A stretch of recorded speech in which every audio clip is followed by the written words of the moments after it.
What up, everyone? Welcome back to the show, Belt Talk. I am your host, Terrence Matthews, and we have brand new and new AEW Tag Team Champions. We got to talk about it on today's show, the Hurt Syndicate. I got the clip of it already queued up. Take a listen. Inside out. Zay completely turned inside out. Champion. Wow. And there it is.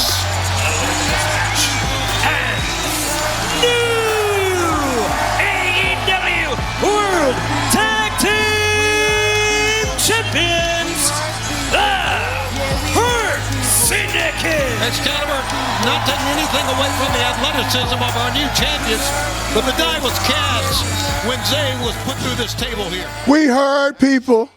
We heard people. We heard people. We heard people. That's right. Shelton Benjamin, Bobby Lashley, brand new AEW World Tag Team Champions. This is our AEW review show for Dynamite that happened last night, Wednesday night. I don't know if you watched that match. If you did watch that match was brutal from the get-go. If you watch those guys, you see when they came out, they was all about business. They weren't playing no games. Shout out to Private Party. I don't know if we can necessarily say that they had, you really can't say that they had a good title run.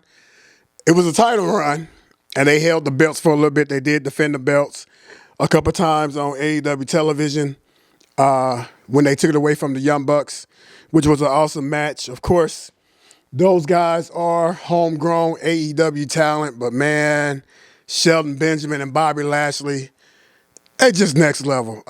Just next level, top-tier athletes, top-tier performers. Shout out to Bobby Lashley and Shelton Benjamin again. Man, look, let's get into it. Like I said, from the start, that match started out hot. You could really tell that Shelton Benjamin and Bobby Lashley really wanted to make a point. They weren't playing no games. It was hard hitting. It was hard hitting fast from the jump.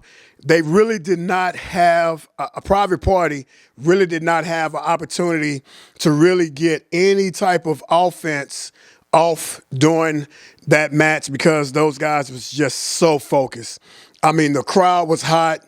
The crowd was hot. The crowd was into it. You could tell that the crowd was kind of anticipating what was getting ready to happen, and those guys delivered to them. It was really cool. I don't know if you watched AEW television last week on Dynamite, but MVP did get back in the ring. It was really, really good to see MVP back in the ring. He's been kind of coming back from some knee injuries. He really got his body back under him, lost some weight, started back training. I believe it was jiu-jitsu, which if anyone wants to get into shape, jiu-jitsu will kick your behind. It will help, really, really help get you in shape. You may end up, you're going to sweat. People are going to be leaning on you. You're going to be on the ground. You'll be ground pounding, having, like I said, having people lean on you. You may even, I want him to say that because it may discourage you from doing it, but jiu-jitsu is what he really focused on to get his body back up under him, and had a couple competitions that he was involved in leading up to his comeback in the ring. So shout out to MVP, grew up on him, love him. Great to see him back in the ring. But again, like I said, it seemed like during that match, they really focused on I believe it's Marquez Quinn. They focused on him the entire match.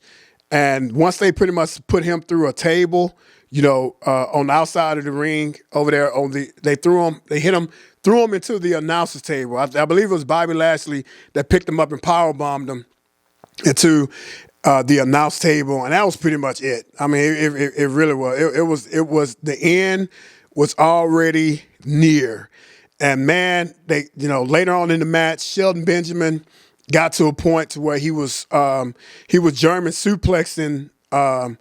I forget the young man's name. He was German suplexing Marquez tag team partner all over I believe it was Zay. He was suplexing Zay, throwing him like a doggone rag doll from one end to the ring to the other end of the ring, and it was over. I mean, those young men do not have the experience, the longevity. I mean, you're talking about a former world champion and Bobby Lashley, talking about a seven-time tag team champion, Shelton Benjamin, Intercontinental champion, United States champion, should have been world champion when he was over in WWE, but that's a conversation for another day. But man, he is the excellence. He is the standard of excellence, Shelton Benjamin, and they didn't have a chance. They really did not. The match lasted for a good 12 minutes or so, and like I said, once they got into it, it wasn't nothing else that they could do. After the German suplexes, Shelton threw one of them. He threw Zay over into the turnbuckle and hit him with a rising knee strike, where he stepped up off the second rope and hit him with a rising knee strike, threw him down. And next thing you know, Bobby Lashley hit him with a huge spine buster.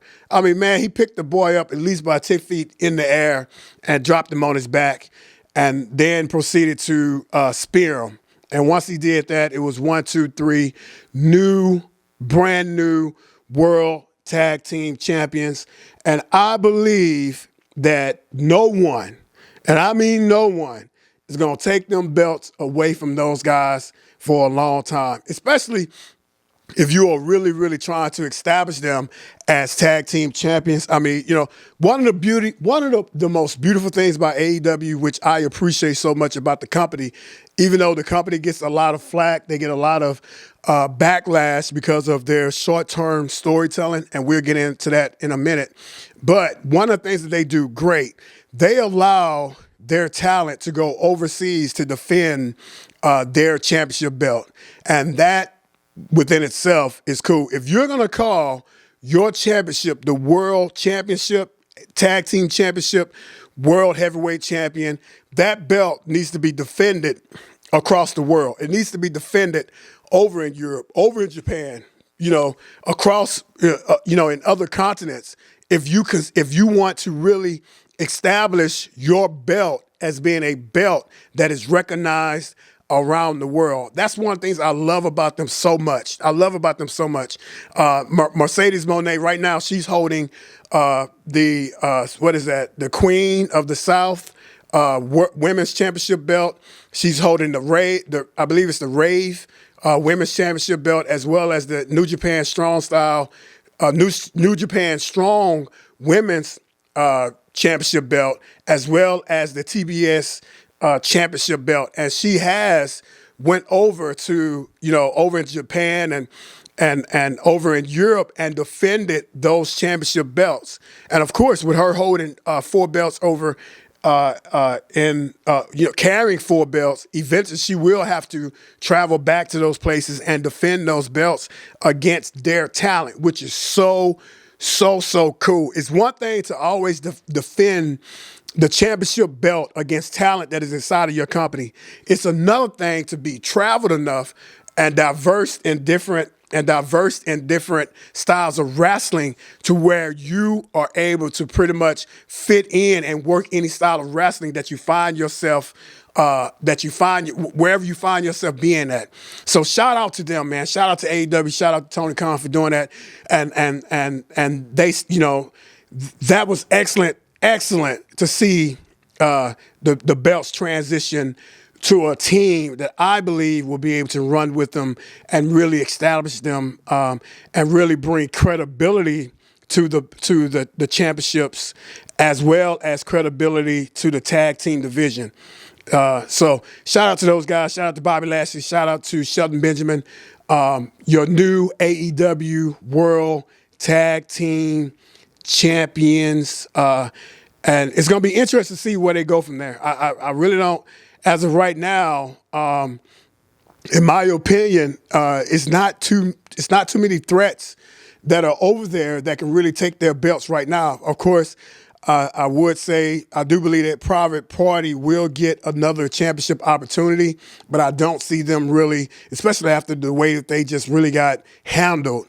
I mean, really, a strong outing between Bobby Lashley and Shelton Benjamin. I don't see them really having a contender that we can truly take serious that would take those belts, especially with the company getting ready to go and do a pay-per-view over in Australia. But I'm pretty sure between now and then, I believe we have 2 weeks before they get to their next pay-per-view that's going to be over in Australia to do it. So shout out to them. It's going to be interesting to see who's going to rise in the tag team division to try and take those belts away from those guys. So let's talk about the way that AEW started out. Now, and again,